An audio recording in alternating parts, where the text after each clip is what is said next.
Digital એરેસ્ટના ગુનામાં wanted આરોપીની Surat cyber crime પોલીસે ધરપકડ કરી. આરોપી જિગ્નેશ શાહની સુરત સાયબર ક્રાઇમ સેલે અમદાવાદથી કરી ધરપકડ. આરોપી મૂળ આણંદનો વતની છે અને અભ્યાસ કરે છે. આરોપી જિગ્નેશ શાહે આ ગુનામાં અગાઉ ઝડપાયેલા આરોપી કૃણાલસિંહ સિસોદિયાની પોતાનું એકાઉન્ટ કમિશન પર આપ્યું હતું. આરોપીએ ફરિયાદીને અઠવાડિયા સુધી ડિજિટલ એરેસ્ટ કરીને ગુનો આચર્યો હતો. ફરિયાદીને વિડીયો કોલ કરીને નરેશ ગોયલ કેસમાં તમામ આધાર કાર્ડ દ્વારા ટ્રાન્ઝેક્શન થયા હોવાનું જણાવીને ડિજિટલ એરેસ્ટ કર્યા હતા. ફરિયાદીને ડિજિટલ એરેસ્ટ કરી તેના તમામ બેંક એકાઉન્ટની માહિતી મેળવીને 22 લાખથી વધુની રકમ પડાવી હતી.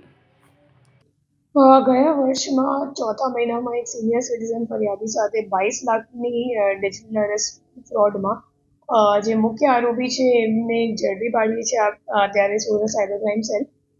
એ અમદાવાદનો રહેવાસી છે. એમનું નામ છે જિગ્નેશ શાહ. છેલ્લા કેટલા વર્ષથી આ જ કામ કરે છે અને એમનું જેના માટે કામ કરતો હતો એમનું નામ છે મહેશ અને અત્યારે દુબઈમાં જ છે. અને લગભગ 22 લાખમાંથી 10 લાખ રૂપિયા જિગ્નેશ શાહ પોતાના માટે રાખી લીધું હતું અને બીજા 2-3 લાખ જે અકાઉન્ટ હોલ્ડર છે એમને આપ્યું હતું. અને હવે જે મહેશભાઈ છે એમને પકડવા માટે તપાસ ચાલુ છે. કેમેરામેન ચેનલ વિરાણી સાથે વિશાલ છેઠા, માનવ પ્રભા ન્યૂઝ. અમારા વિડીયોની નવી અપડેટ મેળવવા માટે સબસ્ક્રાઇબ કરો માનવ પ્રભા ન્યૂઝ ચેનલને. બેલ આઇકન ક્લિક કરો લેટેસ્ટ વિડીયો સૌથી પહેલા મેળવવા માટે.